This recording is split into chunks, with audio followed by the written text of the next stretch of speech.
I'm ready to turn the page.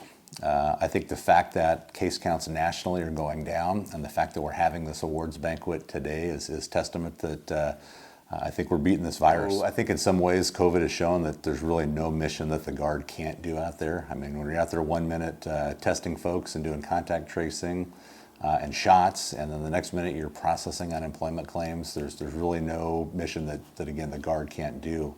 The really question is, what should the Guard be doing? And I think that's really the discussion out there right now. In some ways, the Guard has become the easy button for states looking for manpower solutions for some of the missions. And I tell you, that's got an impact at the national level where some of our national policymakers go, should we just give the Guard domestic missions and take them out of all these other warfight and federal missions that they have? Should that just be the domestic force? So I think going through this thing, we have stayed with our deployments. We've kept our deployments at the same tempo that we had before COVID. And we've done COVID, so we've done everything that we can. It's just a matter of hopefully we didn't turn into a one-trick pony through COVID, and just everybody sees that the Guard is the fix for everything out there. Well, on the overseas front, we've been really shut out of Thailand and Malaysia for the last 2 years. So for us, it's about getting the state partnership program engagements back on the calendar and actually getting face-to-face with our allies in Malaysia and Thailand. Overseas as well, I mean, just keep an eye on the press, keep an eye on everything happening in Ukraine and in Russia and China. I mean, there's just a lot of stuff going on in the world these days that while it may not completely have our attention now, it could in a month, it could in a week, it could in a year. So there's just a lot of unknowns. Very challenging time looking across the world these days. Domestically, 2022 is going to be an interesting year from an election standpoint. The Guard has been very involved in securing the elections in Washington State now for about 5 years. You've seen the politicization of some of the elections processes. So the fact that the National Guard and the fact that the military is actually involved in the elections process from a security aspect will be very interesting going forward this year. We've got our fires that we're prepared for as well. So the 2 Air National Guard hand crews that we've got are going to be they're going to continue to do more specialized training that's going to actually help the fire system out just a little bit better. And then, of course, we got any pop-ups that happen with COVID. And this is one that the virus gets a vote, and we think it's on the way out, but who knows? We could be back into it again, and we just got to be ready for that. So every mission that we have now is a result of someone before us's efforts, whether it's 30 years ago, 20 years ago, 10 years ago. So I think the challenge that we've got right now is what legacy are we going to create for those that follow us in 5 years, 10 years, 20 years out? So even though we're standing on the shoulders of those giants, somebody is going to be standing on our shoulders at some point in the future. And my hope is that we get the decisions right that will again affect folks that are just coming into the program now. One would think after 2020 we might deserve a break, but that was not to be. 2021 started off with a bang as we got ready to send a bunch of airmen out to Operation Capital Response, 74 to be exact, stood up and volunteered in less than 72 hours to get out the door and take care of business out at the National Capital Region and get home safely. So as we know, there was an attack on our nation's capital back at the beginning of January. And due to the fact that there was a presidential inauguration happening less than a month later, they wanted to secure the event, for lack of a better term. And so they activated 26,000 National Guardsmen between Army and Air from across the United States and our territories. And we all went out and we all had a certain sector that we covered as far as securing our nation's capital. So us specifically, the 194 Security Forces Squadron, we were a response force. So we were essentially on night shift, on standby, over at the Virginia State Police. And if something happened, we had our vehicles ready to go, and we would roll in a moment's notice. After that, we launched into the largest ever wing readiness exercise that we've ever had in Exercise Agile Phoenix as a preparation for our upcoming ACC inspection later on in the year. So obviously lots of work went into that, had a fantastic inspection, phenomenal results, Once again, balancing all of our domestic operations requirements with all of our federal deployments as well. And then after that, we had Operation Allies Welcome kickoff, which once again, a bunch of airmen from the wing volunteered. Some of the first, as a matter of fact, across the Air National Guard to volunteer. There was a request sent out for Operation Allies Welcome, asking for volunteers to come help and support Afghans coming over to the United States. As soon as I got that request, there was no thinking about it. It was an instant response. Yes, sign me up. I'm ready to go. So my main job out there in Village 2 was in charge of the whole supply for the village. And so being in charge of supply was making sure that every person that lived in my village got basic essentials when it came to clothes, shoes, toys, toiletries, the essentials that you basically need to get through your everyday life. Working for this mission, it was definitely mind-blowing and challenging in the best possible way.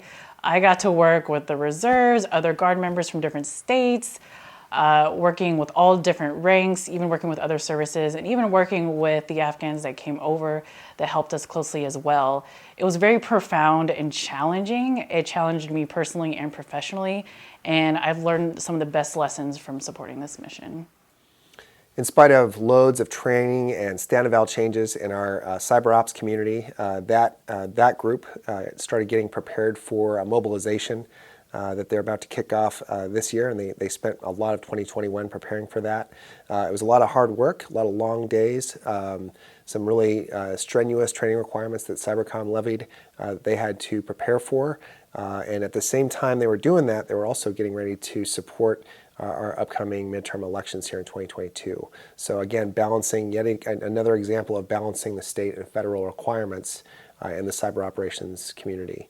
Our intel folks were also very busy this year. They were answering the mail for combatant commanders all over the world.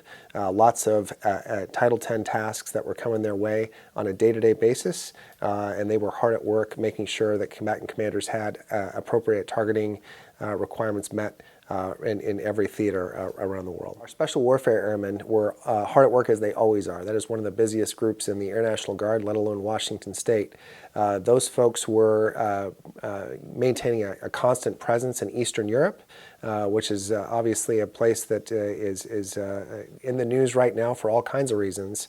But they had Special Warfare Airmen in place working with our NATO partners consistently for the entire year. It has been an incredibly demanding era for us in the wing, the most demanding era we've ever lived through. And I think what we've seen out of that is that really it turns out that our airmen are really at their best when the demands and the expectations are at their highest.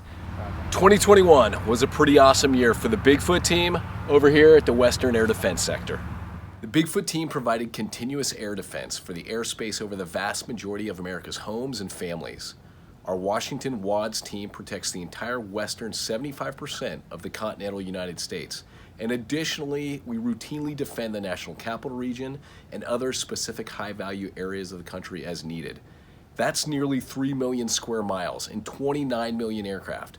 We're talking about a phenomenal lift from Team Bigfoot here at WADS. That's 90 tactical actions in the last 12 months, over 500 live fly sorties by interceptor aircraft, 120 NORAD level exercises to defend the homeland. It's kind of a ridiculous amount of effort that could only be done by this team. To accomplish all of this, our support team maintains a network of 32 different systems with over 1,000 circuits that integrate over 200 radars, 600 radios, and 20 data link nodes across the continental United States to perform air defense in support of Operation Noble Eagle. 2021 also saw us break ground on a revolutionary and exciting new $10 million mission training center built on the second floor of our air defense facility here at McChord Field. We also supported critical strategic partnerships with Malaysia and Thailand via the State Partnership Program, including the largest subject matter expert exchange in Malaysian history when we hosted a radar course for the Royal Malaysian Air Force here at WADS. It's been one heck of a great year for Team Bigfoot. 24/7, 365, day in and day out, this team is guarding America's skies. We are super proud of all of our nominees. Good luck, stomp!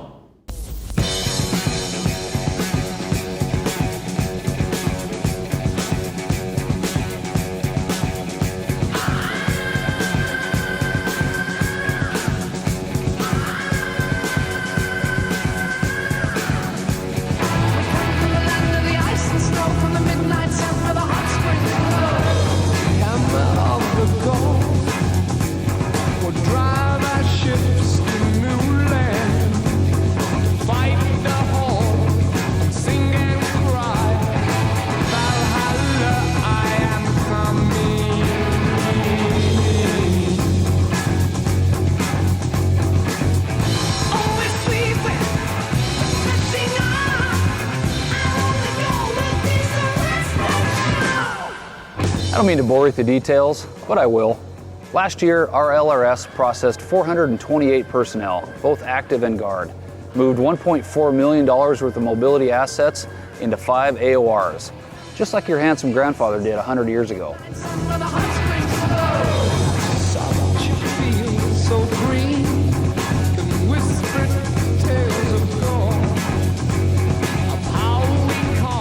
Just last week, we redeployed 4 KC-135s and 104 of our airmen from Central Command, where they were instrumental in the safe and effective execution of combat operations throughout the Central Command Theater. In fact, our entire wing has been instrumental in the execution of over 9,000 KC-135 flight hours, over 40 million pounds of jet fuel delivered, and we even launched 19 times in Operation Noble Eagle alert missions right here out of Fairchild. Our service to neighbor and nation has been unparalleled here in Washington State. We have mobilized almost 500 of our men and women in support of domestic operations throughout the state of Washington. Civil disturbances right here in downtown Spokane, helping quell the riots. We've mobilized almost 159 of our airmen to support wildland fires and then our RC-26 crews, the absolute go-to source for Western United States firefighting for the past 2 years alone. All told, these high water marks of our wing have seen us increase to an overall end strength of 101.3%. It's incredible, and our men and women have been wonderful in all of their endeavors. Our medical professionals stood up 4 vaccine sites throughout the state of Washington, administering over 255,000 vaccines and doing over 67,000 tests alone.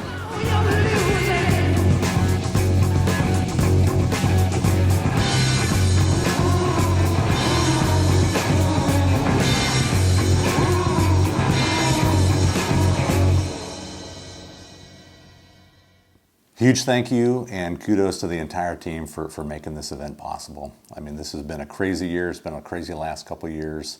And as each one of these award nominees is announced tonight, please personally take the time to sit back and reflect on your own accomplishments and reflect on your unit's accomplishments this last year. Because every one of those folks up there tonight represents just a little slice of you and a little slice of your unit. Let's take this time now to get on with the show and announce and recognize our outstanding award winners.